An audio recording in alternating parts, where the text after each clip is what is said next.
पानी की तलाश में किसी पौधे की जड़ जमीन के नीचे एक 13 मंजिला इमारत जितनी गहराई तक चली जाए।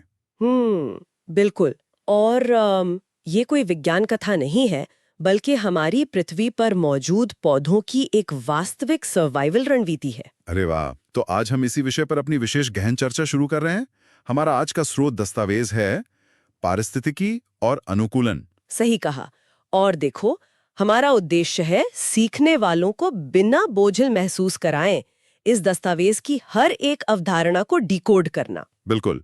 मैं कोशिश करूंगा कि हर स्लाइड पर मौजूद 3D विजुअल्स को आसान रूप में बदल सकूं। और मैं उन तथ्यों के पीछे का विज्ञान यानी प्रकृति के क्यों और कैसे को समझाऊंगी। तो चलिए बिना किसी देरी के पहली स्लाइड की ओर बढ़ते हैं। देखिए, इस स्लाइड पर एक 3D गोलाकार आकृति है जो प्याज की परतों या रशियन डॉल की तरह है। हाँ, और इसमें जो सबसे भीतरी सबसे छोटा गोला है वो जीव या ऑर्गेनिज्म को दर्शाता है, यानी कोई भी एक स्वतंत्र जीवित इकाई। यानी पॉपुलेशन बन जाती है। यहाँ एक आम कंफ्यूजन होता है, समष्टि और समुदाय यानी कम्युनिटी में क्या फर्क है? देखो, समष्टि में सिर्फ एक प्रजाति होती है, लेकिन जब विभिन्न प्रजातियों की समष्टियां एक जगह मिलती हैं तो वो समुदाय बन जाता है। अच्छा, तो अगर एक रूपक लें तो समष्टि एक परिवार की तरह है और समुदाय एक पड़ोस की तरह है, जहाँ अलग-अलग परिवार एक साथ रहते हैं। बहुत ही सटीक उदाहरण है। और जब ये पड़ोस अपने निर्जीव पर्यावरण के साथ काम करता है तो वो पारिस्थितिक तंत्र या इकोसिस्टम कहलाता है। और फिर कई इकोसिस्टम मिलकर एक बड़ा जीवोम या बायोम बनाते हैं ना? बिल्कुल। और सबसे बाहरी विशाल परत है जैव मंडल यानी बायोस्फीयर। ये सब पर्यावरण के अंदर होता है। पर्यावरण जो दो शब्दों से बना है, परि यानी चारों ओर और आवरण यानी ढके हुए। हाँ, जो जीवों पर प्रत्यक्ष या अप्रत्यक्ष प्रभाव डालता है। तो सीखने वालों के लिए यहाँ एक एग्जाम अलर्ट है। परीक्षा के नजरिए से सोचें, एक समष्टि और समुदाय के बीच का सबसे बुनियादी अंतर क्या है? बहुत ही जरूरी सवाल है। चलिए अब अगली स्लाइड देखते हैं। इस स्लाइड पर 3D टेक्स्ट बॉक्सेस हैं जो पर्यावरण के कारकों को दो स्पष्ट शाखाओं में बांट रहे हैं, और साथ ही एक चमकदार 3D सूर्य है जो ऊर्जा का प्रतीक है। हाँ, ये दो शाखाएं हैं, जैविक और अजैविक कारक।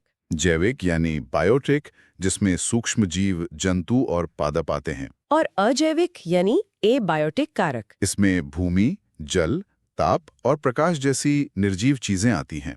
इनमें जलवायु संबंधी कारक बहुत अहम है, खासतौर पर प्रकाश। प्रकाश की बात करें तो हरे पौधों द्वारा सूर्य के प्रकाश की उपस्थिति में प्रकाश संश्लेषण या फोटोसिंथेसिस होता है, जिसे वे कार्बोहाइड्रेट्स बनाते हैं। बिल्कुल सही।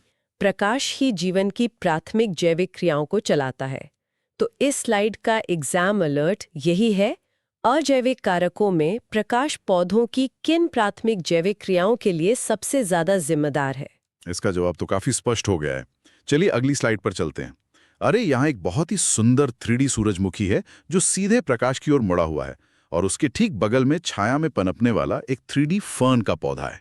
ये दृश्य दीप्तिकालिता यानी फोटोपीरियोडिज्म को बहुत अच्छे से दर्शाता है। दीप्तिकालिता, इसका क्या मतलब है? इसका मतलब है कि प्रकाश की अवधि का पौधों पर क्या प्रभाव पड़ता है।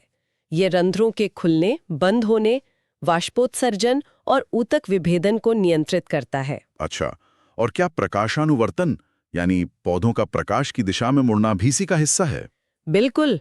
इसी आधार पर पौधों को बांटा गया है। एक है प्रकाश प्रिय पौधे यानी हेलियोफाइट्स, जैसे सूरजमुखी, सागौन या बरगद। और दूसरे छाया प्रिय पौधे यानी स्कियोफाइट्स होंगे, जैसे वो फर्न। चाहते? ऐसा क्यों? बहुत ही तार्किक सवाल है। देखो, उनकी आंतरिक संरचना कम रोशनी के लिए बनी है। जब उन्हें सीधी धूप मिलती है तो उनका सिस्टम ओवरलोड हो जाता है और वे सचमुच अंदर से जल जाते हैं। बाप रे, ये तो बहुत खतरनाक है। हाँ, प्रकृति के नियम सख्त हैं। तो यहाँ एग्जाम अलर्ट है। दीप्तिकालिता के आधार पर प्रकाश प्रिय और छाया प्रिय पादपों में क्या मुख्य अंतर है और इनके उदाहरण क्या हैं? इसे याद रखना जरूरी है। अब अगली स्लाइड पर नजर डालते हैं। इस स्लाइड में एक 3D पानी की बूंद है जिसके चारों ओर चक्रीय तीर घूम रहे हैं, जो प्रकृति के निरंतर जल चक्र को दर्शाता है। यह स्लाइड तापमान और जल के महत्व पर है। हर जीव को अपनी जैविक क्रियाओं के लिए एक अनुकूलतम ताप की आवश्यकता होती है। और जल, हमारी पृथ्वी का लगभग 73% भाग तो पानी ही है। बिल्कुल। और ये पानी स्थिर नहीं है। वाष्पोत्सर्जन और वर्षा के माध्यम से जल चक्र निरंतर चलता रहता है। और जल की उपलब्धता के आधार पर भी तो पौधों को बांटा गया है ना। हाँ, जो नमी वाले क्षेत्रों में उगते हैं वे जलोद्भिद या हाइड्रोफाइट्स हैं। जो अनुकूल नमी में उगते हैं वे समोद्भिद या मीसोफाइट्स हैं। और जो शुष्क या रेगिस्तानी क्षेत्रों में उगते हैं वे मरुद्भिद या जीरोफाइट्स कहलाते हैं। एकदम सही। तो अब एग्जाम अलर्ट का समय है। वातावरण और पृथ्वी के सतह के बीच जल चक्र को बनाए रखने वाली दो क्रमिक घटनाएं कौन सी हैं? वाष्पोत्सर्जन और वर्षा। चलिए अब अगली स्लाइड की ओर बढ़ते हैं। यहाँ गैसों का प्रतिशत दिखाने वाला एक 3D पाई चार्ट है। और देखिए, एक छोटा सा 3D पौधा एक कठोर चट्टान की दरार से बाहर निकल रहा है। यह पाई चार्ट वायुमंडलीय गैसों को दर्शाता है। नाइट्रोजन 81%, ऑक्सीजन 21% और कार्बन डाइऑक्साइड 0.03% है। और वायु का प्रभाव 15 किलोमीटर की ऊंचाई तक होता है ना। मैंने पढ़ा है कि वायु गति के कारण मृदा अपर्दन, वाष्पोत्सर्जन और बीज प्रकीर्णन भी होता है। बिल्कुल। और जो पौधा आपने चट्टान से निकलते देखा वो मृदीय कारकों यानी एडेफिक फैक्टर्स का हिस्सा है। मृदा का निर्माण चट्टानों के टूटने से होता है। क्या मिट्टी के आधार पर भी पौधों का वर्गीकरण होता है? हाँ, कई प्रकार हैं। अम्लीय मिट्टी में अम्लोदभेद, खारी मिट्टी में लवणोदभेद या हेलोफाइट्स और बालू में बालुकोदभेद। और वो जो चट्टान पर उगते हैं वो शैलोदभेद या लिथोफाइट्स है। और जो चट्टान की दरारों में उगते हैं वे दरारोदभेद या चस्मोफाइट्स कहलाते हैं। अरे वाह, दरारोद्भिद तो प्रकृति के सबसे बड़े सर्वाइवर हैं। बिल्कुल उस पौधे की तरह जो कंक्रीट की सड़क फाड़कर निकल आता है। सही कहा। तो इसी से जुड़ा है हमारा एग्जाम अलर्ट। लवणोदभिद और शैलोदभिद पादप किन विशिष्ट प्रकार की मृदा या सतहों पर उगते हैं? बहुत बढ़िया सवाल है। अब अगली स्लाइड देखते हैं। ये स्लाइड तो विजुअल से भरी है। समस्थापन के लिए एक 3D चमकता हुआ बल्ब है। नियंत्रण के लिए एक संतुलित 3D तराजू है। और संरूपण के लिए एक थर्मोमीटर है ना। हाँ, और प्रवास के लिए उड़ते हुए 3D पक्षियों का झुंड भी है। ये स्लाइड अजीवीय कारकों के प्रति जीवों की अनुक्रियाओं को समझाती है। सबसे पहला कॉन्सेप्ट है समस्थापन या होमियोस्टेसिस। यानी बाहरी बदलावों के बावजूद शरीर का आंतरिक संतुलन बनाए रखना। बिल्कुल। इसे हासिल करने का पहला तरीका है नियंत्रण या रेगुलेट करना। स्तनधारी और पक्षी अपने शरीर का तापमान स्थिर रखते हैं, चाहे बाहर कितनी भी ठंड या गर्मी हो। लेकिन दस्तावेज कहता है कि 99% जीव ऐसा नहीं कर पाते। सही कहा, वे आंतरिक तापमान स्थिर नहीं रख सकते। वे ऊष्माक्षेपी या विषमतापी होते हैं।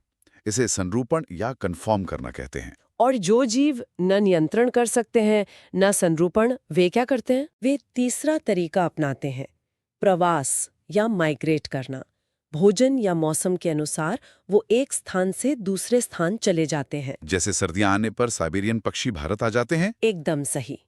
तो यहाँ का एग्जाम अलर्ट है, समस्थापन की प्रक्रिया में नियंत्रण करने वाले जीव संरूपण रखने वाले जीवों से किस प्रकार श्रेष्ठ हैं। क्योंकि वे अपना आंतरिक तापमान स्थिर रख सकते हैं। चलिए अगली स्लाइड पर ध्यान देते हैं। यहाँ आंतरिक और बाहरी स्तर को दर्शाने वाला एक 3D ग्राफ है और उसके ठीक ऊपर एक 3D ध्रुवीय भालू बर्फ की गुफा में गहरी नींद सो रहा है। ये ध्रुवीय भालू चौथे तरीके का उदाहरण है, निलंबित करना या सस्पेंड करना। अच्छा, मतलब जब परिस्थितियां खराब हों तो अपनी गतिविधियां रोक देना। हाँ, जीवाणु और कवक मोटी भित्ति वाले बीजाणु बना लेते हैं। ध्रुवीय भालू सर्दियों में शीत निष्क्रियता या हाइबरनेशन में चला जाता है। और दस्तावेज में मछलियों और घोंघे का भी जिक्र है जो ग्रीष्म निष्क्रियता या एस्टिवेशन में जाते हैं। एक सवाल है, घोंघे ऐसा क्यों करते हैं? क्या ये सिर्फ गर्मी से बचना है या शरीर का पानी सूखने से बचाना है? ये बहुत ही विश्लेषणात्मक सवाल है। असल में वे जल शुष्कन यानी शरीर का पानी सूखने से बचने के लिए ऐसा करते हैं। यहीं से पारिस्थितिकीय अनुकूलन की शुरुआत होती है। यानी वातावरण को सहन करने के लिए जीवों में होने वाले आकारिकीय और शारीरिक परिवर्तन। बिल्कुल। और इसका सबसे अच्छा उदाहरण जलोद्भिद पादप है। तो इस स्लाइड का एग्जाम अलर्ट है, प्रतिकूल ताप और जल शुष्कन से बचने के लिए मछलियां और घोंगे किस विशेष अवस्था में चले जाते हैं? ग्रीष्म निष्क्रियता में। अब अगली स्लाइड की ओर बढ़ते हैं। इस स्लाइड पर एक तालाब का 3D क्रॉस सेक्शन है। आप देख सकते हैं कि कुछ पौधे पूरी तरह पानी के अंदर हैं, कुछ सतह पर तैर रहे हैं और कुछ पानी के अंदर और बाहर दोनों जगह हैं। हाँ, ये जलोदभेद पादपों के 3 मुख्य प्रकार हैं। पहले हैं जल निमग्न या सबमर्ज्ड पादप। इनमें कुछ जड़ों वाले होते हैं जैसे हाइड्रिला और वैलिसिनेरिया। और कुछ बिना जड़ वाले तैरने वाले होते हैं ना। हाँ जी, जैसे सिरेटोफिलम। सही कहा। दूसरे प्रकार के प्लावी पादप हैं जो सतह पर तैरते हैं। और तीसरे हैं जलस्थलीय या एम्फीबियस पादप। अच्छा, जलस्थलीय मतलब जिनकी पत्तियां बाहर हवा में और जड़ें पानी में होती हैं, हाँ, जैसे टाइफा और सेजिटेरिया। बिल्कुल। और इनमें एक बहुत ही खास चीज पाई जाती है जिसे विषम पर्णता या हेट्रोफिली कहते हैं। विषम पर्णता मतलब एक ही पौधे में अलग अलग तरह की पत्तियां। हाँ, पानी के अंदर की पत्तियां अलग आकार की होती है और हवा वाली अलग। तो एग्जाम अलर्ट प्रश्न है, जलस्थलीय पादपों में दिखने वाली विषम पर्णता क्या है और ये क्यों महत्वपूर्ण है? बहुत ही रोचक है ये। चलिए अगली स्लाइड देखते हैं। यहाँ एक कांटेदार 3D सिंगाड़ा है और एक स्पंजी तने का बड़ा 3D क्रॉस सेक्शन है जिसमें ढेर सारे हवा के बुलबुले देखे जा सकते हैं। ये स्लाइड जलोदभिद पादपों में आकारिकी अनुकूलन या मॉर्फोलॉजिकल अडेप्टेशन के बारे में है। सबसे पहले जड़ों की बात करें तो वॉल्फिया में जड़ें कम विकसित होती हैं। और लैम्ना में संतुलन बनाने के लिए रेशेदार जड़ें होती हैं, लेकिन सिंघाड़े में तो हरी स्वांगी कारक जड़ें होती हैं जो प्रकाश संश्लेषण करती हैं, है ना? बिल्कुल सही। तने की बात करें तो कमल का तना पतला, स्पंजी और कोमल होता है। एजोला में तना स्वतंत्र तैरने वाला होता है। और पत्तियों में भी तो अनुकूलन होता है, जैसे सिरेटोफिलम की कटी-फटी पत्तियां और वैलिसनेरिया की फीतेनुमा पत्तियां। लेकिन जलकुंभी की पत्तियों पर मोम की परत क्यों होती है? वो परत उन्हें पानी में सड़ने से बचाती है। यही हमारा एग्जाम अलर्ट है। जलकुंभी की पत्तियों पर पाई जाने वाली मोम जैसी पतली परत का मुख्य वैज्ञानिक कारण क्या है? ताकि वो गले नहीं। बहुत तार्किक है। अब अगली स्लाइड पर नजर डालते हैं। यहाँ कोशिकाओं का एक शानदार 3D ब्लॉक है। कोशिकाओं के बीच विशाल खाली जगह दिखाई दे रही हैं। क्या ये वायु कक्ष या मृदुतक है? एकदम सही पहचाना। इसे एरेनकाइमा या मृदुतक कहते हैं। ये जलोदभिद पौधों का सबसे प्रमुख शारीरिकी अनुकूलन है। मतलब ये पौधों के लिए एक लाइफ जैकेट या बच्चों के तैरने वाले आम फ्लोटीज की तरह काम करता है जो उन्हें डूबने से बचाता है। बहुत ही बढ़िया रूपक है। इन पौधों की बाहरी त्वचा पर उपत्वचा या क्यूटिकल का अभाव होता है, सिर्फ तैरने वाले पौधों को छोड़कर। और रंध्रों या स्टोमेटा की स्थिति कैसी होती है? निम्न पौधों में रंध्र अनुपस्थित होते हैं, प्लावी में केवल ऊपरी सतह पर होते हैं और जलस्थलीय पौधों में दोनों सतहों पर पाए जाते हैं। और इनका वल्कुट या कॉर्टेक्स उसी मृदुतक का बना होता है ना? हाँ, और ध्यान दें, इनमें यांत्रिक ऊतक और संवहन ऊतक यानी जाइलम और फ्लोएम बहुत कम विकसित होते हैं। तो एग्जाम अलर्ट है, जल निम्न पादपों में रंध्र और संवहन ऊतक अविकसित क्यों होते हैं? क्योंकि वे पहले से ही पानी के अंदर हैं। चलिए अब अगली स्लाइड पर चलते हैं। इस स्लाइड पर गहरी और मजबूत जड़ों वाला एक विशाल 3D पेड़ है जो जमीन को मजबूती से जकड़े हुए है। ये समूदभेद या मेसोफाइट्स का उदाहरण है। ये वे पौधे हैं जो औसत जल और ताप वाली जगहों पर उगते हैं। ये मरुद्भिद और जलोदभिद के बीच की स्थिति है। हमारे आसपास के ज्यादातर पेड़ पौधे इसी श्रेणी में आते हैं ना? बिल्कुल। इनमें अनुकूलन के तौर पर सुविकसित मूल तंत्र होता है, जिसमें मूलगोप और मूल रोम पाए जाते हैं। और इनका तना ठोस, वायवीय और शाखायुक्त होता है। पत्तियों के बारे में क्या खास है? पत्तियां चौड़ी, मुलायम और उपत्वचा युक्त होती हैं। लेकिन एक खास बात है, इनके रंध्र मुख्य रूप से निचली सतह पर होते हैं। अच्छा, ऐसा क्यों? ताकि वाष्पोत्सर्जन से वानी का नुकसान कम हो सके।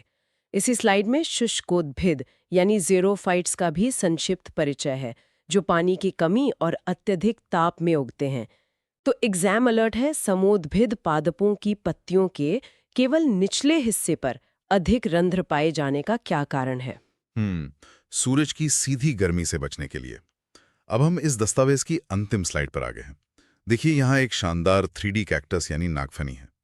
ये मोटा मासल है और इसमें सामान्य पत्तियों की जगह तीखे कांटे हैं। यह स्लाइड शुष्कोद्भिद पादपों में आकारिकीय अनुकूलन के बारे में है। सबसे पहले जड़ों को देखें तो इनकी जड़ें पानी की तलाश में बहुत गहरी जाती हैं। हाँ, दस्तावेज में लिखा है कि अल्फाल्फा पौधे की जड़ें 130 फीट गहरी होती हैं। और ये तो किसी 13 मंजिला इमारत के बराबर गहराई है, जो सिर्फ पानी की तलाश में नीचे जाती है। बिल्कुल। और कुछ पौधों जैसे एस्पेरागस में जल संचय के लिए मांसल जड़ें होती हैं। नागफनी है जड़ें बारिश का पानी तुरंत सोखने के लिए सतह के ठीक नीचे दूर दूर तक फैल जाती हैं। और तने में क्या बदलाव आता है? इनका तना काष्ठीय, मांसल और मोटा हो जाता है, जो जल संग्रह करता है। और पत्तियां कांटों में बदल जाती हैं? हाँ, वाष्पोत्सर्जन रोकने के लिए पत्तियों की जगह रोम और कांटे ले लेते हैं। तो अंतिम एग्जाम अलर्ट है, मरुद्भिद पौधों में तने का मांसल होना और पत्तियों का कांटों में बदल जाना किस प्रक्रिया को रोकने के लिए होता है? वाष्पोत्सर्जन को रोकने के लिए। तो आज के इस गहन चर्चा इस पौधों की पूरी रणनीति मुख्य रूप से सिर्फ एक लक्ष्य पर टिकी होती है। और वो लक्ष्य क्या है? पानी की हर हाल में बचत।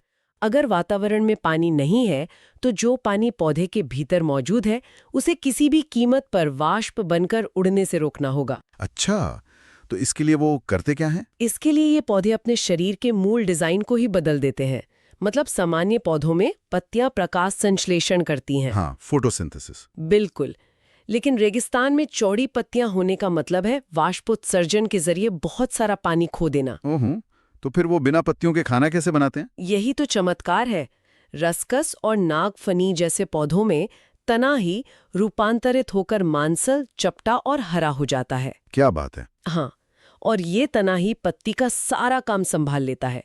जीव विज्ञान में इस विशेष संरचना को पर्णाभ स्तंभ कहते हैं। पर्णाभ स्तंभ यानी जिस अंग का काम सिर्फ पौधे को खड़ा रखना था, उसने प्रकाश संश्लेषण की जिम्मेदारी भी उठा ली। बिल्कुल ऐसा ही है। और असली पत्तियों का क्या होता है फिर?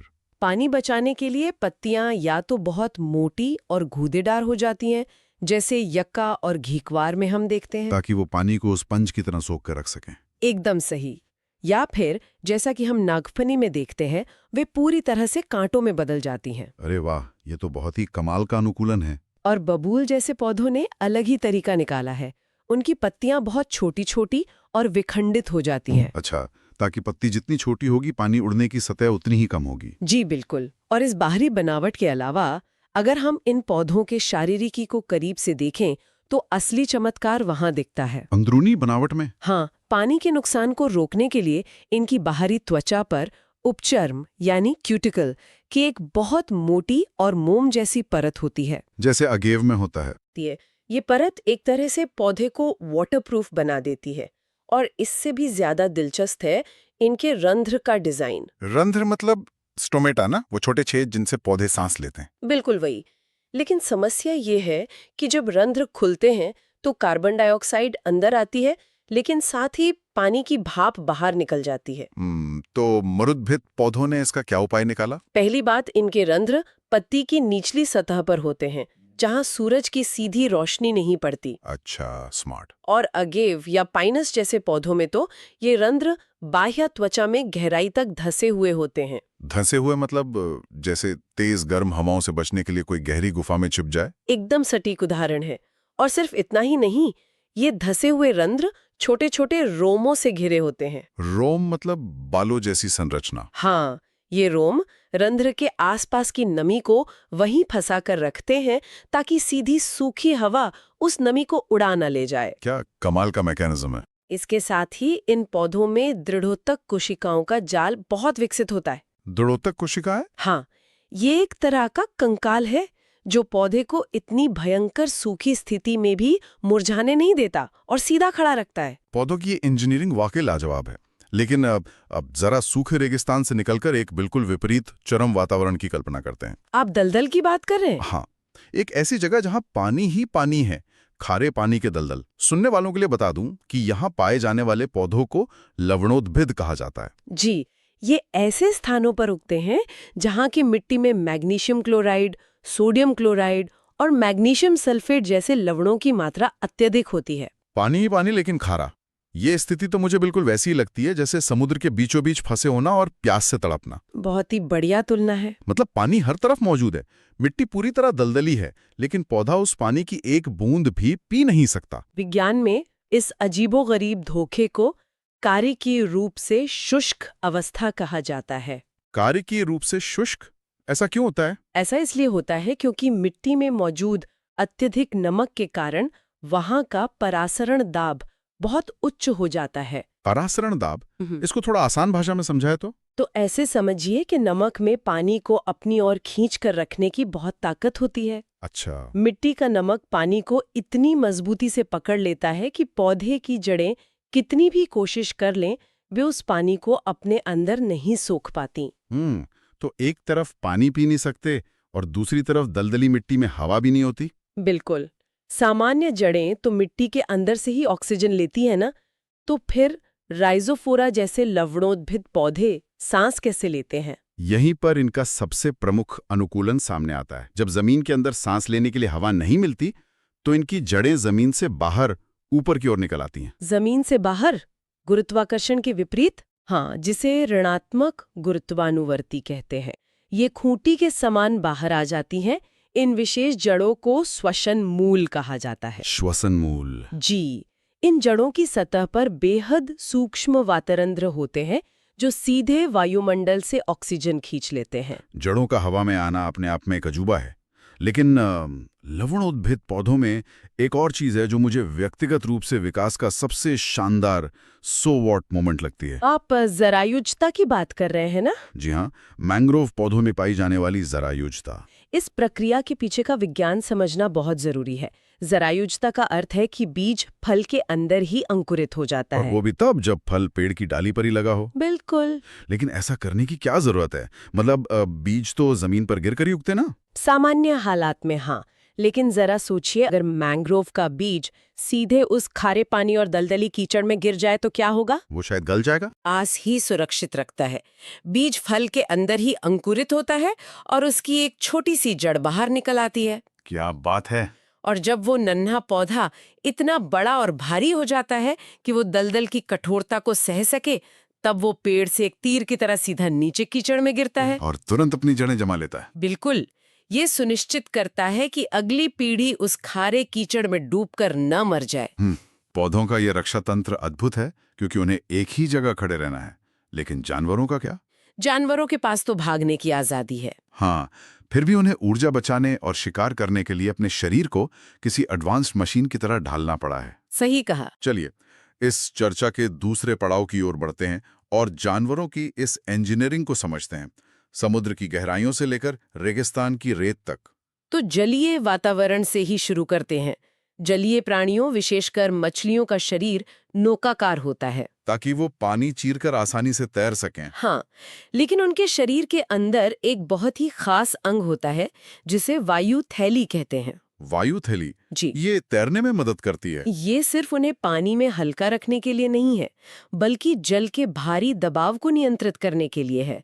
गहराई में जाने पर पानी का दबाव बहुत बढ़ जाता है। अच्छा, तो वायु थैली उस दबाव को संतुलित करके मछली के आंतरिक अंगों को पिचकने से बचाती है। बिल्कुल सटीक।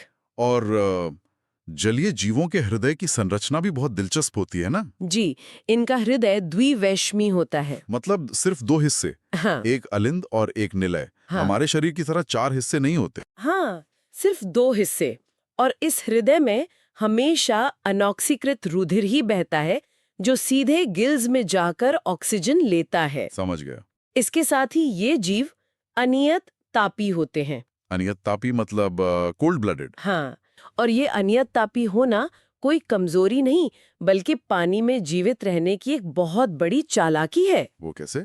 पानी हवा की तुलना में शरीर की गर्मी को बहुत तेजी से सोखता है।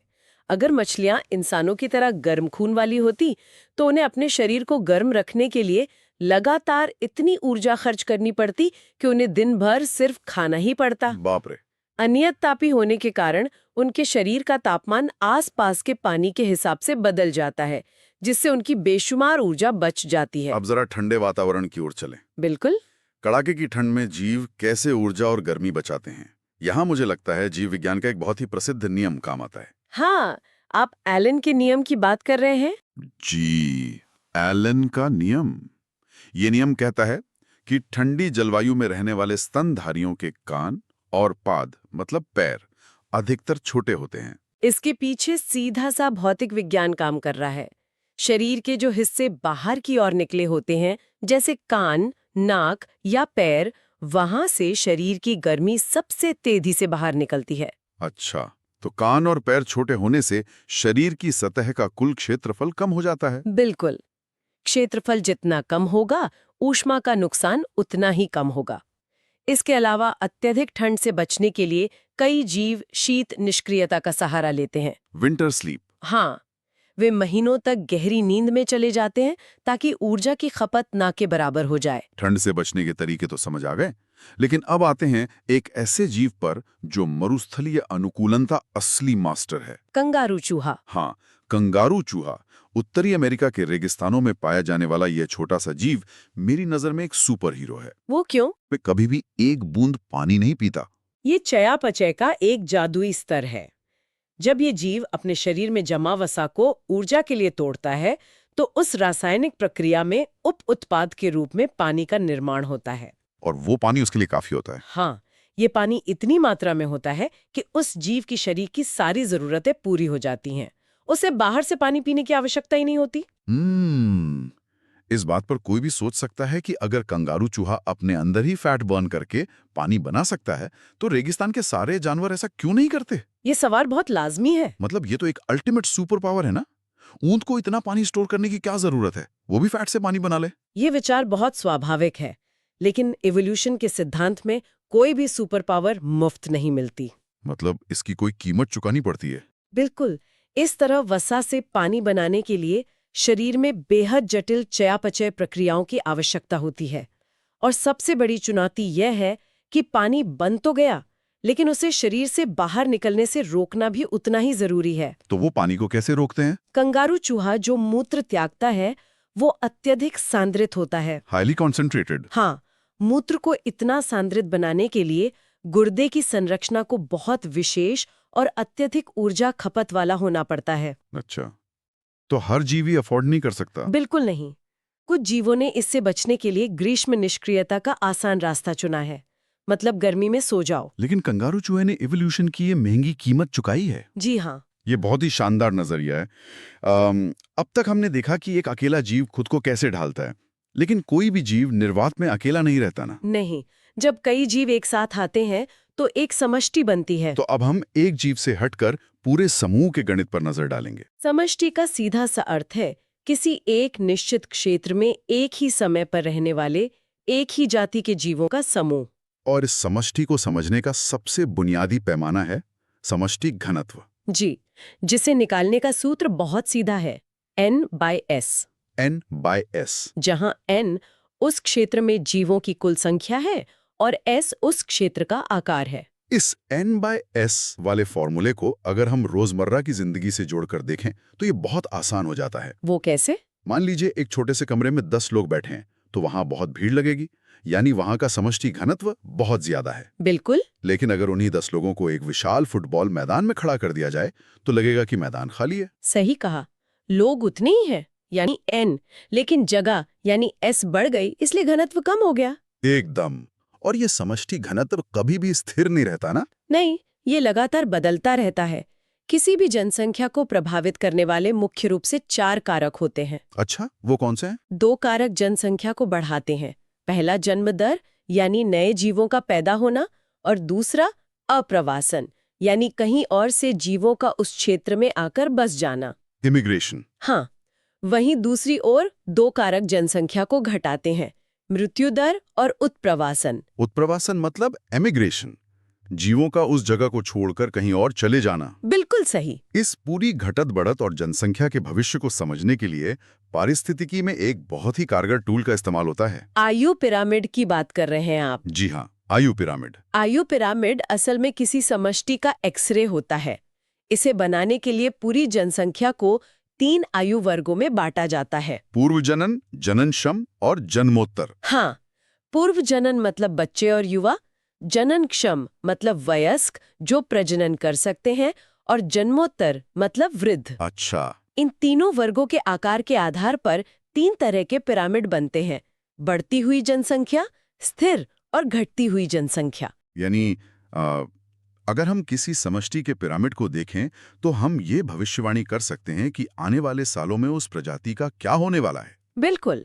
उदाहरण के लिए बढ़ती हुई जनसंख्या के पिरामिड में पूर्व जनन अवस्था का आधार बहुत चौड़ा होता है। इसका मतलब है कि आज बच्चे और युवाओं की संख्या बहुत ज्यादा है। सही।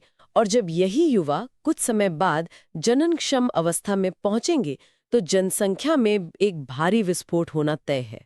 तो ये पिरामिड हमें समय रहते आने वाले दबाव की चेतावनी दे देता है। एकदम सटीक। ये तो हुई बात एक ही जाति के समूह यानी समष्टि की। लेकिन जंगल या समुद्र में सिर्फ एक ही जाति तो नहीं रहती। नहीं, वहाँ अलग-अलग समष्टियाँ एक साथ रहती हैं। और जाहिर है जब वो एक साथ रहेंगी तो उनके बीच टकराव भी होगा, दोस्ती भी होगी और दुश्मनी भी। जी बिल्कुल। अब हम इस चर्चा के अंतिम और सबसे जटिल हिस्से में प्रवेश कर रहे हैं। प्रकृति का समाज, आवास, निकेत और पारस्परिक क्रियाएं। इस समाज को समझने के लिए सबसे पहले हमें 2 मिलते-जुलते लेकिन बिल्कुल अलग शब्दों का अंतर समझना होगा: आवास और पारिस्थितिकीय निकेत। आवास मतलब हैबिटेट। हाँ, आवास वह भौतिक स्थान है जहाँ कोई जीव रहता है। इसमें मिट्टी, पानी, तापमान जैसे सारे भौतिक कारक आ जाते हैं। और इसके अंदर सूक्ष्म आवास भी होते हैं ना? जी, एक बड़े आवास के भीतर कई सूक्ष्म आवास हो सकते हैं। जैसे एक पूरा तालाब एक आवास है, लेकिन उसी तालाब में पानी की ऊपरी सतह एक सूक्ष्म आवास है। और तालाब के तल में मौजूद कीचड़ एक बिल्कुल अलग सूक्ष्म आवास है। बिल्कुल। और ये जो पारिस्थितिकीय निकेत है, ये इससे एक कदम आगे की चीज है। जी, इसे कैसे समझेंगे हम? इसे ऐसे समझ सकते हैं कि किसी जीव का आवास उसका घर का पता है कि वो कहाँ रहता है, लेकिन निकेत उसका पेशा है। पेशा मतलब उसका प्रोफेशन? हाँ, कि वो उस जगह पर करता क्या है, वो क्या खाता है, कब सोता है, किन संसाधनों का उपयोग करता है। बहुत अच्छा उदाहरण है। प्रकृति ने ये व्यवस्था इसलिए बनाई है ताकि लगातार होने वाले संघर्ष से बचा जा सके। क्योंकि अगर जंगल में 2 प्रजातियां एक ही पत्ते पर रहने लगें और एक ही पेशा अपना लें तो उनके बीच भयंकर स्पर्धा शुरू हो जाएगी। और यही स्पर्धा हमें समष्टियों के बीच होने वाली विभिन्न पारस्परिक क्रियाओं तक ले जाती है। इंटरैक्शन। हाँ, प्रकृति में जब अलग-अलग प्रजातियां आपस में मिलती हैं तो जो परिणाम निकलते हैं उन्हें जीव विज्ञान में लाभ, हानि और अप्रभावित के चिन्हों से दर्शाया जाता है। चलिए इन संबंधों को गहराई से देखते हैं। सबसे सुखद संबंध तो सहोपकारिता है ना, जहां दोनों ही जीवों को एक दूसरे से लाभ होता है, प्लस और प्लस। बिल्कुल। इसका सबसे बेहतरीन उदाहरण लाइकेन है। ये कोई एक जीव नहीं है, बल्कि कवक और शैवाल का मिला-जुला रूप है।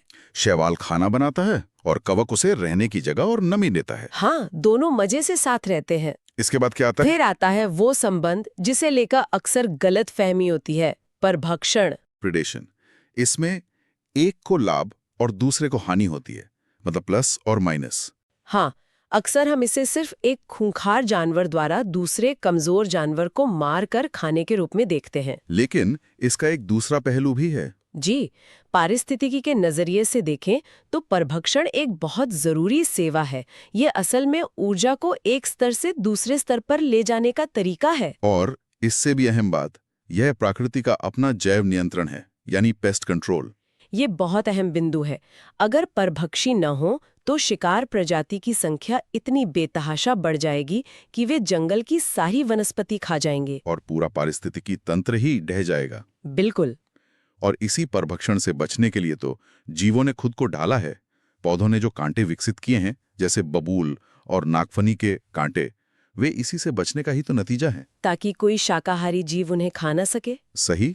इसके बाद आती है स्पर्धा, जिसका हम पहले जिक्र कर रहे थे। इसमें दोनों ही जीवों को हानि होती है, यानी माइनस और माइनस। चाहे वो जगह के लिए हो, पानी के लिए या भोजन के लिए।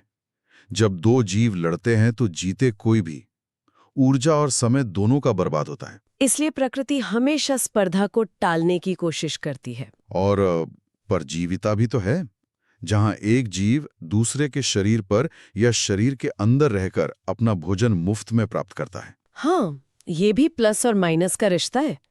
ये शरीर के बाहर हो सकता है, जैसे जूं, या शरीर के अंदर जैसे लाल रुधिर कणिकाओं में रहने वाला मलेरिया का परजीवी। इन जानी पहचानी क्रियाओं के अलावा कुछ बहुत अनोखी क्रियाएं भी हैं, जैसे कि जैसे सहभोजिता, जहां एक जीव को लाभ होता है लेकिन दूसरे को ना कोई लाभ होता है ना कोई हानि, प्लस और जीरो। और इसके ठीक विपरीत है अंतरजातीय परजीविता। ये बड़ा दिलचस्प है। इसमें क्या होता है? इसमें एक जाति को अकारण ही हानि उठानी पड़ती है, जबकि दूसरी जाति पूरी तरह अप्रभावित रहती है, माइनस और जीरो। अकारण ही हानि, अजीब है। हाँ, पौधों की दुनिया में अगर हम देखें तो इन संबंधों के कुछ बहुत ही शानदार भौतिक रूप देखने को मिलते हैं। अधिपादप इसका एक अच्छा उदाहरण है। एपिफाइट्स, ये वो पौधे हैं जो किसी दूसरे बड़े पेड़ पर उगते हैं लेकिन परजीवी नहीं है। बिल्कुल, ये उस पेड़ से कोई पोषण नहीं चूसते। इनका मकसद सिर्फ जमीन की भीड़ भाड़ से बचकर एक ऊंची जगह पाना होता है। जैसे वेंडा या फर्न। एकदम सही। और एक होती हैं कंठलताएं, जैसे टिनोस्पोरी। हाँ, ये क्या करती हैं? ये जंगल में नीचे अंधेरे से बचने के लिए दूसरे ऊंचे पेड़ों के तनों पर लिपटकर सूरज की रोशनी तक पहुंचने की कोशिश करती हैं। ये भी बस एक तरह का सहारा ले रही हैं। और अंत में एक रासायनिक क्रिया भी है जिसे प्रतिजीविता कहते हैं। एंटीबायोसिस? हाँ, इसमें एक सूक्ष्म जीव ऐसा रासायनिक पदार्थ बाहर निकालता है जो किसी दूसरे जीव की वृद्धि को पूरी तरह से रोक देता है या उसे खत्म कर देता है। अच्छा, तो हमारे जीवन रक्षक एंटीबायोटिक्स इसी सिद्धांत पर काम करते हैं। जी बिल्कुल। तो आज की इस लंबी और विस्तृत चर्चा से एक बात तो बिल्कुल साफ हो जाती है। क्या? यही कि प्रकृति में कुछ भी, कोई भी बदलाव बिना वजह नहीं होता। नागफनी के तने के मोटे होने से लेकर मैनग्रोव के बीजों के पेड़ पर ही अंकुरित होने तक। हाँ, हमने बहुत कुछ कवर किया आज। हमने देखा कि कैसे कंगारू चूहे ने अपने शरीर के अंदर ही पानी बनाने की महंगी कीमत चुकाई, कैसे आयु पिरामिड एक पूरी समष्टि के भविष्य का नक्शा खींच देते हैं, और कैसे प्रकृति का एक अपना बेहद जटिल सोशल नेटवर्क है। बिल्कुल। इस नेटवर्क में प्लस, माइनस और जीरो के रिश्तों से एक ऐसा संतुलन बना हुआ है जहां कुछ भी व्यर्थ नहीं है।